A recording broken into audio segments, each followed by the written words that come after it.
Hello everyone, this is Pooh Bear coming at you. Today I am on the PCT, just entering in the Vasquez Rocks County Park, which is about 1 mile from here. This is one of the places I'm going to start hiking at next week as part of my PCT hike.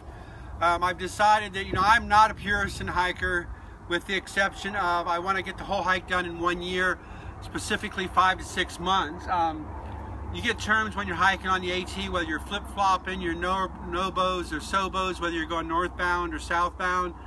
There's a 120-mile stretch between Aquadosi and the town of Mojave, which is the Mojave Desert, and that area is going to get really hot during June and July. They say that you don't want to be hiking that in June. So what I've decided to do is I'm going to hike that 120-mile section next week. So I'm out here right now looking. You guys know I've been going out looking at some road crossings. I just wanted to come up and talk. If you look right behind me, you can see the tunnel. This is the tunnel where the PCT goes under Highway 14, which takes you from Los Angeles up to Lancaster, Palmdale, and then up through there, that'll take you up to where the 58 is.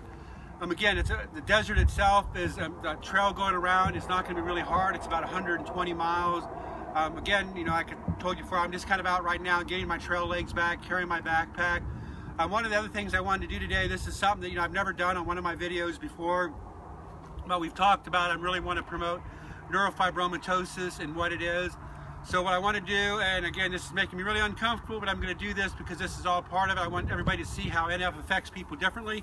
I'm going to take off my shirt here, and I want you to see how I have personally been affected by NF. I have a lot of external fibromas. If I get up here closer to the camera, we'll see how well you can see them. You can see the bumps and stuff. I know you've seen in some of my videos before the bumps I have on my face, but I have these all on my chest and on my back. I'm fortunate that I have the vast majority of these fibromas. I don't know how well you can really see them on this camera, but I have the vast majority of these are on my trunk of my body, which I would say is my chest area and my back. When I have a shirt on, you can really tell, especially a tight-fitting shirt, because all my shirts fit a little tighter right now, so I've gained some weight. But these same fibromas that you see externally, and that's what the technical term for them are, can go both internally and externally in your body. The doctors say I'm really fortunate, and I have most of them externally, but you can imagine I also do have a lot of them internally too, but if those get in your joints, how they can make it, you have joint pain, so it's hard for you to walk.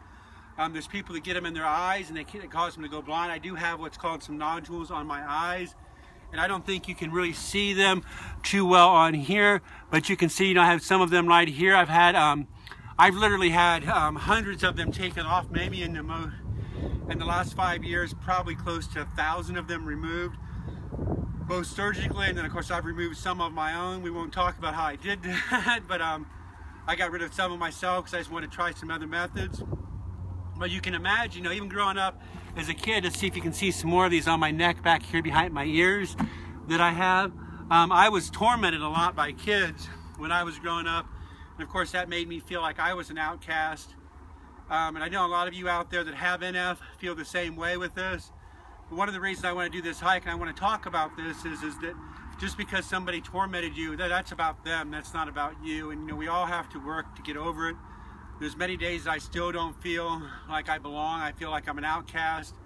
Those moods come and go. I have to really keep positive and keep thinking about the things that I'm doing and why I'm doing them. I personally hope by doing this hike that I can maybe inspire some other people to go out and do some hiking, get healthy. When you have NF, like with everything that you may have in life, it is important to have proper nutrition, exercise, eat, and do the right things. But when you have NF, to me, it's even more important, because if not, we gain extra weight, then it starts making us so we don't want to get up and we don't want to go out and do things. And the only way you're going to get up and change your life is for you to go out and do it. Like we say all the time with Hiking for Wellness, we're about promoting health one step at a time. You don't get to where you're at overnight health-wise. It's a long journey that you take. If you start doing small changes in your life and get your life back, it's going to encourage you to get outside and be places. Just wanted to mention again, just real quick, that next week we're officially starting the PCT hike. This hike today is for fun. It's just out playing around. I got my backpack with me. I've got probably 80% of the stuff in there I'm going to take. I'm really going to load up on this hike on water. I'm probably going to end up carrying about 6 liters because I'm walking through a desert and I don't know where the water is going to be. They do talk about there's catches of water, and what those are is where trail angels bring water out. But I'm coming early. I don't necessarily want to be able to depend upon these, so I need to make sure that I'm taking care of myself. We're going to post videos starting next week. We're going out on Tuesday, which is, I believe, the 24th of March. We're going to go do this 120-mile section. The plan is we're going to get this desert section out of the way, because if not, I'd be hiking it probably about the first week in June when it's starting to get hotter. And then when we go and start on April 28th to start working our way up to Aquadosi, the plan is I'll hike up to here. I'm going to call into Lancaster and either call one of my friends or stepmom or my brother, and they're going to come down to Aquadosi, pick me up, run me up to Lancaster, and then I'll be able to shower and take a 0 day, and then the next day they'll drive me up to Mojave, and then I'll take off and I'll head back up the trail again. It's going to be a great 0 day for me to take when I'm out there. It's going to get me fresh. It's going to give me something to look forward to. I think at this spot right here, we're 450 miles from the Mexican border. So that's the start of the Pacific Crest Trail. It's going to be a great start. I'm real looking for it. The weekend before I start, they have the kickoff, the PCT kickoff, which is a bunch of guys getting together, guys and gals, and commercials and companies talking about gear and kind of telling you what it's like to hike on the PCT. And one of the things I just want to get out right now is it's real important to encourage people. Many times when I talk to some of my friends and colleagues about going in this, their first reaction is all the negatives. And I know that they don't mean it in a negative way. However, it comes across in a negative way. When I ask them a question, they start telling me all the potential problems that I'm going to face and all the reasons why it's going to be hard to do. Well, I already know all those. I've hiked the Appalachian Trail. The trail was 2,185 miles. Probably by the time you get on and off trail, you probably end up hiking 2,500 miles. This isn't going to be any different. Sure, the terrain's going to be different. There's going to be some other challenges, but in the reality of it all, the hardest part is your mental. It's up here. It's knowing that you set a goal and you're going to do it. You don't hike 2,650 miles in one day. You take one step at a time each day. Sure, you have goals on your miles for the day, but we can also put this back to life. We have goals in our lives, but we don't achieve the goals in one step. It's a process, and that's one of the things that we want to talk about when we're out here for hiking for wellness.